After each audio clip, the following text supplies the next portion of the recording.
Olá, bom dia. O A Notícia de Frente desta quarta-feira, dia 26, está no ar. Seja bem-vindo. Chega junto com a gente, participe pelo nosso WhatsApp que está aí. Daqui a pouquinho vai entrar aí no cantinho da sua tela. Deixa eu dar um bom dia aqui ao Antero Paes de Barros. Bom dia, Antero, tudo bem? Bom dia, Nayara, tudo bem? Bom dia, Edivaldo. Bom dia ao telespectador e telespectadora. Dizendo que hoje vai Corinthians. Né? Vamos lá. Tomara. Olha, eu falei do WhatsApp, mas tem também os nossos canais de comunicação no Facebook, ao vivo, que você pode assistir de qualquer lugar, e também no Instagram. E o WhatsApp que já está no canto da tela. Bom dia, Edivaldo Ribeiro. Você pode ver em close a nossa musa, né? Tanto no Instagram. Só não aproxima muito, como né? Fazer assim na tela do celular só não aproxima muito, né, Antero? Verdade. Bom dia, Nayara. Bom dia, Antero. Bom dia, gentil telespectador, caríssimo telespectador, gentil telespectador. Uma quinta-feira cheia de bênçãos, né? E de saúde para todos nós. Amém, amém, amém. Uma quarta-feira com muita bênção. Hoje é quarta ou quinta? Quarta. Meu Deus. Quarta, calma, já quer terminar a semana, calma, Edivaldo. é verdade. Quero terminar a semana o mais rápido possível. Pois é, olha só, o programa vai estar recheado de informação, tem muita informação para você, então fica grudadinho aqui na tela da TV Vila Real, da Record TV, que você vai ficar muito bem informado. Será que temos imagens de trânsito agora ou ainda não? Temos? Não tem? Vamos então com as imagens de trânsito, daqui a pouco, as imagens das câmeras da CEMOB. Olha aí, temos a Fernando Correia, trânsito bem tranquilo agora no início da manhã, ainda bem cedo, 6h08. O trânsito começa a ficar mais movimentado por volta das 7 horas. Temos aí o viaduto Dantes de Oliveira, também um pouquinho mais movimentado que a Fernando Correia, mas o fluxo segue fluindo muito bem no trânsito agora de manhã nessas principais regiões aqui da capital. E temos de novo a Fernando Correia, só que em outro trecho, no viaduto da UFMT. A câmera está abrindo um pouquinho ali, ó.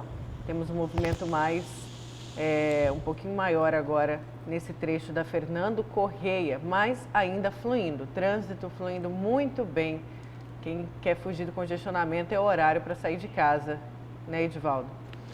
Olha, a gente vai falar agora sobre a Lei de Diretrizes Orçamentárias de Cuiabá para 2021.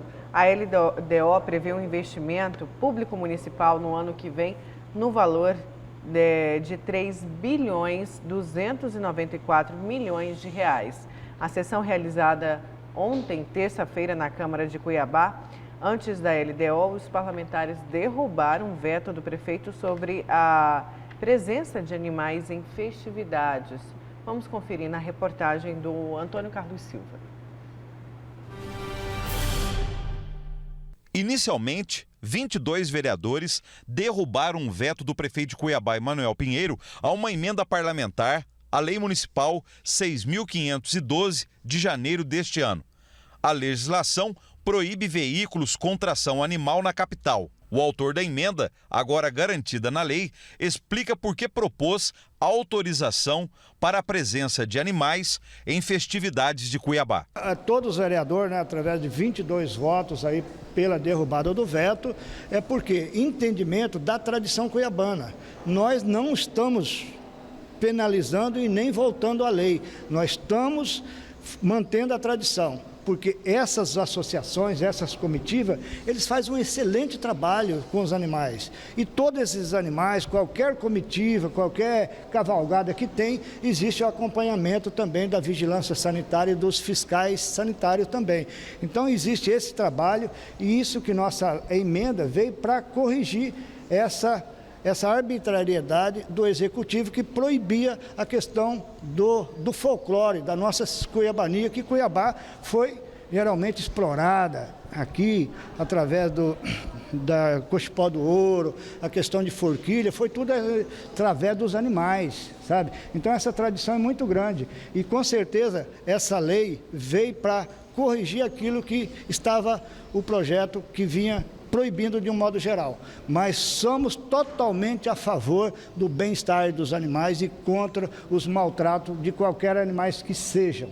Orivaldo da Farmácia também foi o relator da LDO, a Lei de Diretrizes Orçamentárias para 2021. Ela estabelece as metas e prioridades para a Prefeitura de Cuiabá no ano que vem, como a fixação de receita e despesa para o município no valor total de R$ 3.294.104.000. A LDO, ela teve aí as audiências públicas, juntamente com todas as secretarias do Executivo, no qual foi debatido, foi explanado, cada técnico da secretaria, de cada secretaria veio e deu a explanação, e o que a gente viu que o sucesso dessas audiências que não houve nenhuma emenda de nenhum vereador, não teve nenhuma emenda, porque está tendo um investimento direcionado, sabe, a saneamento básico, a infraestrutura, a questão da regularização fundiária, a questão da saúde, sabe,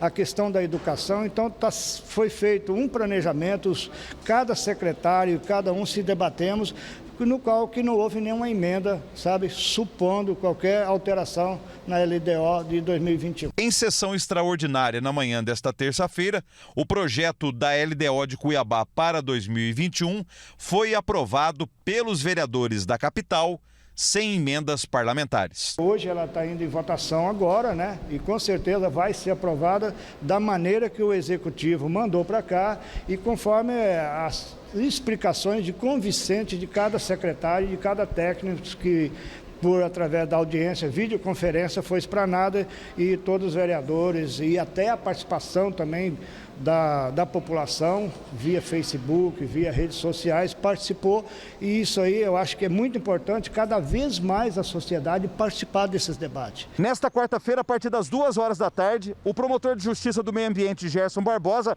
presta informações aqui na Câmara de Cuiabá. O presidente da Comissão Parlamentar de Inquérito explica o que a CPI já apurou até o momento que precisa ser mudado no saneamento da capital.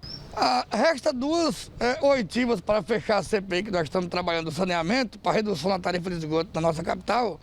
Então amanhã, das 14 às 18, nós vamos estar ouvindo o promotor Gerson Barbosa, que foi responsável até pelo TAC, com a Águas Cuiabá e com o Executivo. Então amanhã estamos ouvindo o Gerson, para a gente ouvir ele em relação aos encaminhamentos que a CPI está dando, juntamente com Vinícius Joelso, que faz parte da CPI. E na próxima quarta já está convidado o presidente da Águas Cuiabá, onde ouviremos ele e fazemos o fechamento do relatório para encaminhar para a plenária para ser aprovado esse relatório da CPI. Então essa é a Câmara de Cuiabá, que derrubou o veto também, como eu disse no início, um veto do prefeito Emanuel Pinheiro sobre a presença de animais em festividades. Olha, antes da gente ir para o Bruno, vamos fazer um pouquinho diferente hoje. Eu quero saber os destaques, tentar aí dividir os destaques para hoje. Antero, qual que vai ser o seu destaque? O meu destaque é o seguinte, que ontem foi um dia do retorno do Estado Democrático de Direito. A decisão do Supremo Tribunal Federal pode não agradar a alguns, mas é a restauração, é um chega para lá no populismo judicial. O Supremo Tribunal Federal determinou ontem o retorno de Walter Albano ao Tribunal de Contas do Estado de Mato Grosso. E, por muito pouco, não determinou o retorno dos 5 conselheiros ontem. Só não determinou o retorno dos 5 conselheiros porque foi lembrado na sessão que um deles estava preso, sem estar mais, O Valdir Teis já saiu, mas alegando que o Valdir Teis estava preso e que tinha tentado obstruir a justiça. E o ministro Gilmar Mendes argumentou, mas que isso seja extensivo a todos os demais que estejam na mesma situação que o conselheiro Walter Albano. Depois a gente explica por que nós concordamos com a decisão do Supremo. E o seu, Edivaldo? O seu destaque? Eu vou falar sobre o Fundeb. Libertação total, emancipação total. sossego para os gestores da educação, tanto municipal como estadual. Hoje será promulgado, né, porque o Senado é quem vai promulgar, a lei do novo tetado. São praticamente 63% do orçamento que o Fundeb vai segurar na educação, principalmente se for bem aplicado na educação de base do Brasil. Ótimo assunto também para a gente falar daqui a pouquinho. Antero, é o seu destaque, mas a gente vai com essas primeiras informações agora ao vivo com o repórter Bruno Pinheiro. Depois, claro, o Antero vai fazer uma análise, vai comentar muito mais sobre o assunto, porque como disse mesmo o Antero, o Bruno Pinheiro vai trazer informações agora para a gente da autorização do STF para que o conselheiro Walter Albano retorne ao cargo. Bruno Pinheiro, bom dia para você.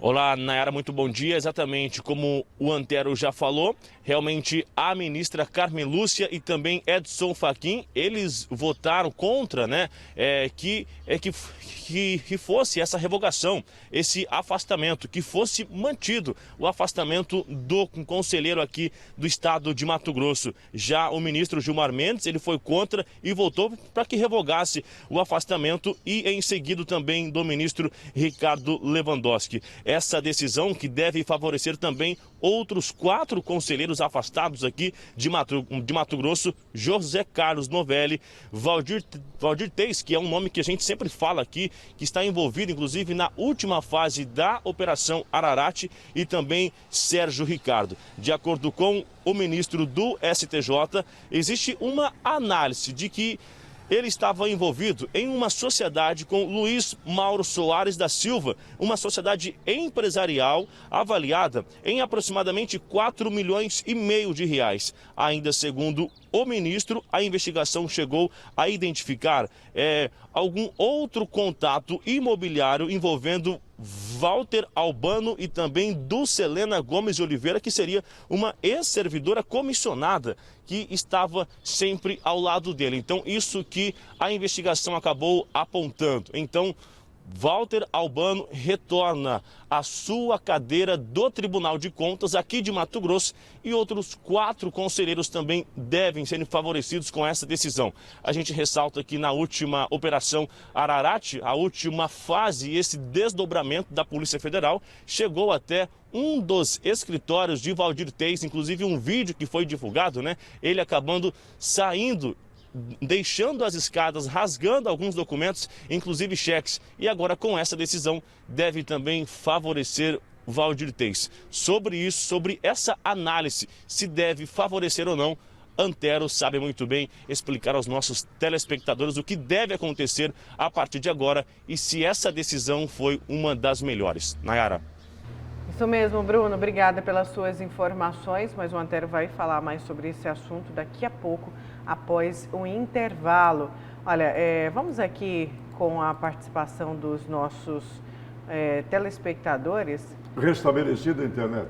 Graças a Deus, né? A gente fica um pouco órfão. Ontem eu fiquei, estava faltando... Rompido o silêncio da internet. Estava faltando a peça mais importante desse programa, que é você, nosso querido bom. telespectador. Edivaldo, aqui em Várzea Grande, como sempre, está acontecendo a velha política. As casas do Santa Bárbara estão sendo direcionadas a pessoas que apoiam a candidatura da prefeita Lucimar. Ela não pode mais ser candidata, mas quem apoia, né? A senhora Rose Prado. Pessoas em vulnerabilidade morando em precariedade deve pelo menos uns 5 anos de cadastro único. Quem tem pelo menos uns 5 anos. Internauta? O internauta. A pessoa com apenas 1 mês de tempo de cadastro estão conseguindo, ou seja, é uma denúncia, não falou o nome, claro, tá? não falou. Mas disse que pessoas que estão há 5 anos no cadastro não conseguiram, e pessoas que chegaram a 1 mês já conseguindo. Então, uma denúncia que vem lá das casas do Santa Bárbara. Você tem fundamentado essa denúncia, se você está documentada, você não pode ficar no anonimato, você tem que procurar o Ministério Público. Procure um juiz, procure um promotor aí em Várzea Grande e faça a denúncia, leve documentos e faça a denúncia. Não pode. Favorecimento não pode. Ou é sorteio, né, porque ou é por sorteio, ou pela necessidade realmente premente de moradia. E a gente falou dos conselheiros, do conselheiro Walter Albano, e o Bernardo manda aqui uma mensagem. Nayara, Antero e Edivaldo, bom dia. O nosso país e o estado de Mato Grosso é o foco das impunidades, pois quero dar os parabéns pelo aniversário daquele vídeo do Paletó pelos 4 anos, 3, né, que os poderes juntamente com o Ministério Público Estadual e o Ministério Público Federal, esses fecharam os olhos. Eles transformaram os poderes de céu, onde no qual está cheio de anjos para defender o prefeito, ele fala, né? Aí tem mais aqui participação. Antero pede para o Antero me explicar a decisão do Supremo. Isso não é democracia, é troca de favores. O Antero vai falar mais disso. Daqui a pouco o Antero... no comentário aí. O difícil é você ter o poder didático para poder esclarecer a opinião pública. Sabe por quê, Antero? O povo não se conforma com essas coisas. Não é só São porque... 3 anos. Está desde 2017 esse fato rolando. Veja bem. E nunca nós tivemos uma explicação para que o povo entendesse, porque não há sentença. Não há sentença contra nenhum dos 5 conselheiros. É pior que isso. Não há denúncia. Não há denúncia. Não há denúncia. Daqui a pouco o Antero explica, mas realmente causa uma indignação no cidadão comum. Com certeza. Se nós fôssemos assim, atentos ao Estado Democrático de Direito, olha, fora do livrinho não tem solução. A indignação seria o contrário. Sim, mas o povo o povo não anda com a Não Constituição é embaixo do braço esquerdo e nem é. com os códigos embaixo do braço direito. O povo condenou o Cristo, Edivaldo. Eu sei. Mas lembrando... Essa tal de justiça midiática, essa justiça instaurada no Brasil, isso lá atrás condenou Cristo. Entre Cristo e Barrabás, eles mandaram crucificar Cristo. Livraram Barrabás e crucificaram Cristo. Quer dizer, tem uma frase de Rui Barbosa: o bom ladrão salvou-se, né? Porque Cristo olhou para o bom ladrão e falou: ainda hoje estarás comigo no paraíso, na hora da crucificação. Né? Mas não haverá perdão para o juiz covarde. Juiz covarde É Pilatos nesse caso. é aquele que só condena, aquele que lava as mãos, aquele que se omite. Esse é o juiz covarde. O certo é assim: se você tem o direito, toma-lhe o direito.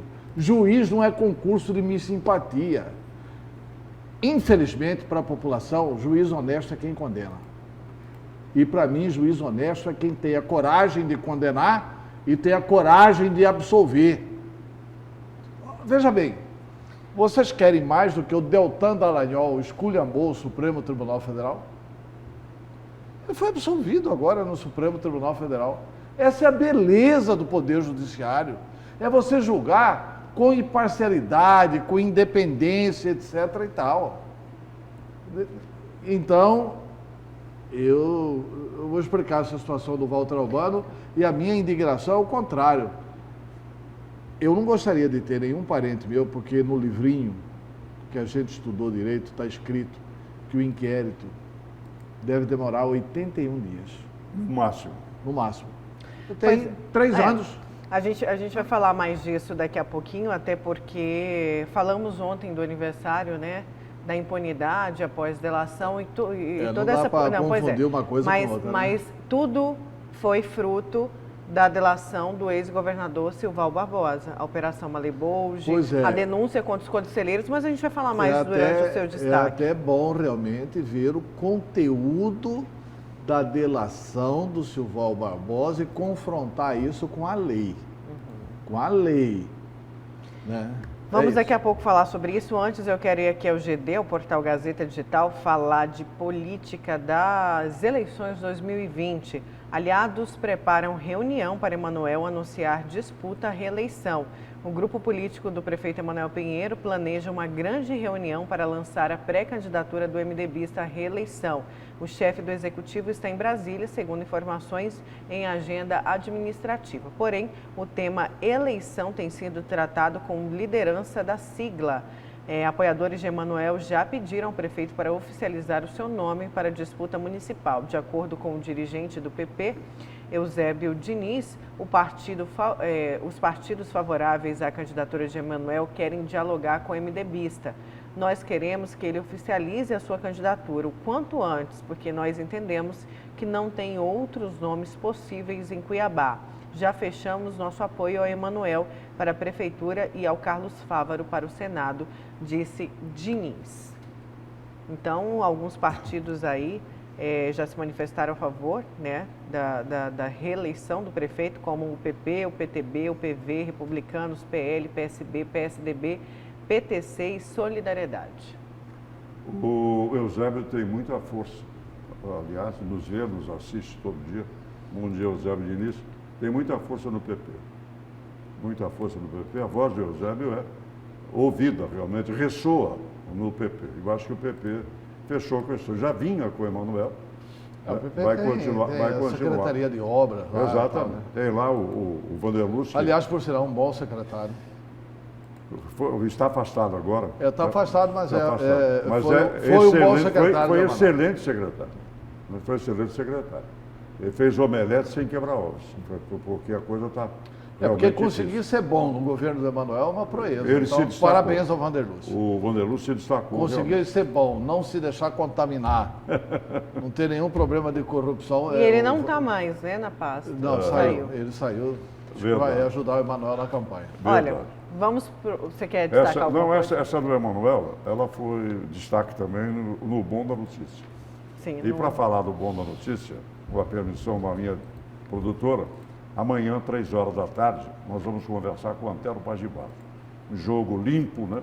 Numa live a partir das 3 horas da tarde. Sobre política, eleições, sobre tudo. Não, sobre Corinthians, futebol, misto. Eu vou cancelar a agenda e vou assistir. Tá certo, você está convidado. Ontem nós fizemos, e está rodando, com o Felipe Velaton. Convidamos várias vezes, e convido mais uma vez de público aqui, o prefeito Emanuel Pinheiro, mas sempre tivemos uma recusa. Nunca tivemos absolutamente resposta positiva para a participação do prefeito. Fica publicamente aqui convidado. Ótimo. Olha só, antes do intervalo, deixa eu ir essa denúncia aqui do nosso telespectador. Bom dia, Nayara. Gostaria de sugerir uma reportagem sobre os pontos de ônibus. Já não protegia do sol e da chuva. Para piorar, eles cortaram pela metade. Uma falta de respeito. Não vi nenhum canal denunciar isso. Por favor, né, fale aí. Pior, eles estão fazendo à noite, na surdina. Só 1,45 de telhado. Aí ele manda aqui a foto. A foto a gente pode ver aí bem pequenininho mesmo. Difícil proteger aí de chuva, de sol, bem pouco mesmo. Aí esse ponto de ônibus, não sei nem se dá para ser chamado assim. Nós não temos a metade da necessidade dos pontos de ônibus em Cuiabá. Essa que é a verdade. Foi feita uma licitação, você não transfere, né? As empresas não têm o ônibus da construção do posto. A partir desta nova licitação. Exatamente. Durante toda a gestão do Emanuel tinha, mas o Emanuel sempre atuou em defesa das empresas. Sempre atuou em defesa das empresas. Muitos prefeitos, né, Antero? Porque muitos prefeitos fecharam os olhos para as empresas do transporte coletivo. Tá bom, isso não mas só concretamente nós estamos... nessa atual gestão. Só nesta gestão é que a responsabilidade deixou de ser dos empresários. Porque nas gestões anteriores tinha um contrato onde os empresários são obrigados Tinha um número X de pontos. Não eram todos os pontos. Não eram todos os pontos. A licitação dizia o X, por exemplo, tem 2.800, era por conta dos empresários, uma coisa assim. Nunca foi a totalidade por conta dos Os pontos de responsabilidade da prefeitura, isso foi acordado na licitação. Nesta licitação do Emanuel Pinheiro, eles não transferem isso para os anteriores. As antigas, eles tinham um percentual de construção. Mas os anteriores não cobraram, Antero, não cobraram das empresas. Os anteriores como o governador tinham que fiscalizar, Mendes. como o Emanuel tinha que fiscalizar. Tinha que fiscalizar. O Tribunal de Contas fez um belíssimo trabalho sobre isso. Isso aí é doação de dinheiro público aos empresários, quando o Emanuel tira a responsabilidade deles e assume a responsabilidade. Eu não diria nem doação, eu diria uma cooptação. Quando o Dante foi prefeito de Cuiabá, teve uma chiadeira. Porque o Dante prefeito, no cálculo da tarifa, quanto que é a tarifa de ônibus hoje em Cuiabá? Uns 4,10. 4,10. No cálculo da tarifa tem lá um percentual. Vamos supor, 20 centavos, 30 centavos, que está lá. Isso aí entra na tarifa como renovação de frota de ônibus por dia. O que o prefeito Dante de Oliveira fez? Ele criou um fundo e bloqueou esse dinheiro. Então, esse dinheiro vinha diretamente para a prefeitura comprava os ônibus e entregava para a empresa. Isso não é feito mais. Há muito tempo não tem renovação. Emanuel acabou de fazer uma licitação e diz que não tem ônibus novos agora por causa da pandemia. A gente vai falar disso ainda no programa, viu? Vamos para um breve... Hoje a gente vai falar sobre isso? Vamos para um breve intervalo, a gente Mas já eu volta. acho que nesse caso, a gente devia abrir para que as empresas pudessem se pronunciar. Que as empresas ficam no paredão e todo mundo atirando.